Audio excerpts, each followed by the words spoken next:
Modders are recreating Fallout 2 in Fallout New Vegas's engine. This is a project you may have heard of in the past. It's called The Way of the Chosen, being developed by a group of people called Molten Clouds. There are years of progress done on this mod thus far, but even just recently, they've been posting a ton of videos to their YouTube channel, and that's going to make up a bulk of what I'm showing you in the background. Naturally, with this, I'll have links to all of their videos down below, along with some of their social medias, their Discord that is fairly active, as well as their Facebook page. I do encourage you guys to check a lot of those out, but more or less, if you've never seen Fallout 2, it's actually an isometric game, meaning you play it from a top-down perspective, like a lot of strategy games nowadays. Many of us were introduced to Fallout with Fallout 3 and this first/third person perspective that we've pretty much become accustomed to. Despite that, Fallout 2 actually contains a lot of the lore that Bethesda used as their basis. It was actually made by a different developer, then Bethesda bought the rights to the Fallout franchise, and thus we have Fallout 3, 4, New Vegas, and now 76. With that being said, Fallout 2 still has a really great story. I've actually read up on the lore from Fallout 2 and working on a number of different videos for this channel, and it's super interesting. So these mod authors are taking much of that original world space, much of those original quests from Fallout 2, and porting them over to Fallout New Vegas. Obviously, porting is not really the right word there. They are totally rebuilding these from the ground up, but personally I feel, and hopefully you could also tell, based off the footage you're seeing in the background, it looks awesome. It definitely looks like it's going to be an exciting mod and something that's just truly fun to experience. A lot of the stories from Fallout 2 were just totally lost on people nowadays, even by myself. I never did a proper playthrough of that game because I'm not a huge fan of that isometric style. The way this is going to work is it's not really going to be like a DLC for Fallout New Vegas, but more of a totally new game created in the same engine. So you could switch between the Fallout New Vegas story and the Fallout 2 / The Way of the Chosen story, but your characters aren't going to really carry over. At least that's how it seems like it's going to work right now. A lot of the information on this is actually in Russian, although they've done a great job at translating a bunch of the stuff to make it totally digestible for American or really just English-speaking audiences. But a lot of the really cool locations that were iconic from Fallout 2, like Vault City and some of the other major towns and characters, will be making a return at least somewhat, and that's exciting. Honestly, even if this mod only rebuilt some of those famous world spaces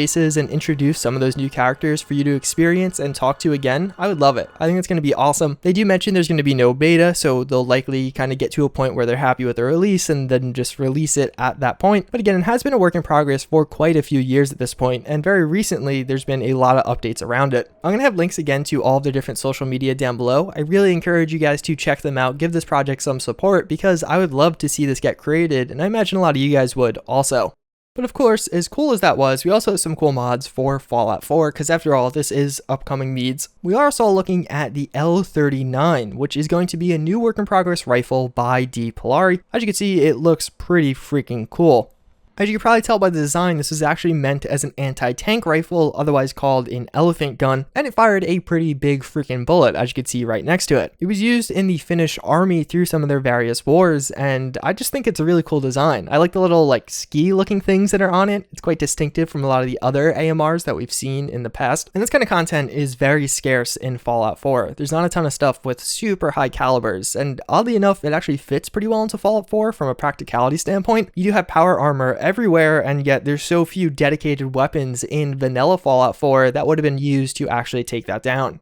So we got a pretty cool one that's going to look familiar to some of you, the Blazkowicz, and I'm definitely butchering that name, sorry I'm not German. If that sounds familiar, it's actually one of the main characters in the Wolfenstein series of games, and more or less it's going to implement this outfit and hopefully a few modifications for it with a quest and an interesting way to actually get it. It looks really cool. It definitely would fit in with quite a few different factions. As the mod author himself says here, either a railroad agent or maybe even the Brotherhood of Steel would make a lot of sense to be wearing something like this. It kind of suits their overall theme and nature. Plus, honestly, independent of Fallout 4's factions, I just think it looks pretty awesome. But he also is doing a call for help from other mod authors, seeking somebody to help him with the creation kit side of things and actually making the quest to get this. Right now, if you're on PC, you can actually download an alpha version of this that'll basically just give you the outfit as you're seeing it in this images if you want to jump right into using it on your character. Then we have the sawn-off PRL-8 shotgun from Newer Mind 43. So this one's pretty interesting because even though you'd probably think this is real, based on my Googling, I can't find any shotguns named PRL-8, and definitely nothing that looks quite like this. I like the design. It seems like it takes the base double barrel, but has a lot of innovations or kind of just creative freedoms taken with it. It definitely looks quite distinctively different, almost a little bit more futuristic or tactical. I imagine when this gets some textures, it will look pretty awesome in certain people's hands. Then we do have the Steampunk Rabbit Helmet. So this one looks particularly cool. I just really love the aesthetic here. It's actually going to be part of the larger mod, the Four Horsemen, that I showed you quite a while ago, adding in a lot of interesting and very unique themed armors. If you're going for a raider playstyle or build, I think they fit in really well with this. They're kind of a similar vibe to this one. And honestly, there's not a ton for me to say about it other than I love it. I really like the unique design here. It looks quite distinctively different than a lot of the stuff we have in Fallout 4 right now, but it kind of makes sense for it to appear in the game. It does have some kind of integrated gas mask of sort, and again, if you're a raider, I could totally see you wearing this, and I think it'd be pretty cool to see it integrated into the level list of some of the existing raiders. All around, I really love the aesthetic of this one. I'm excited to see some of this new stuff coming to the Four Horsemen. I think it was a cool mod to begin with, but with all these additional updates, it's only getting increasingly better.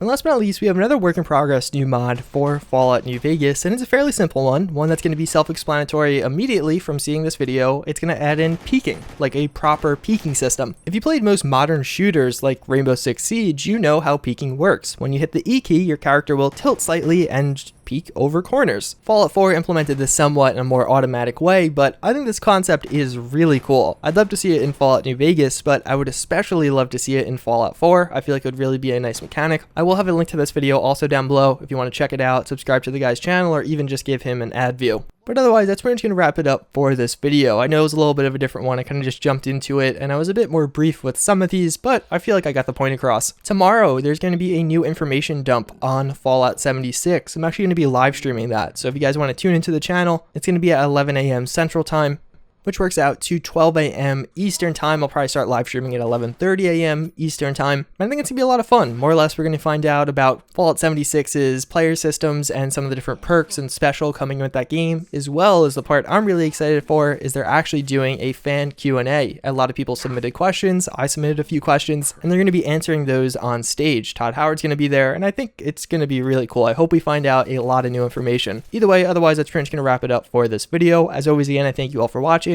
I hope you enjoyed, and I hope to see you all next time. Later. Let's do this.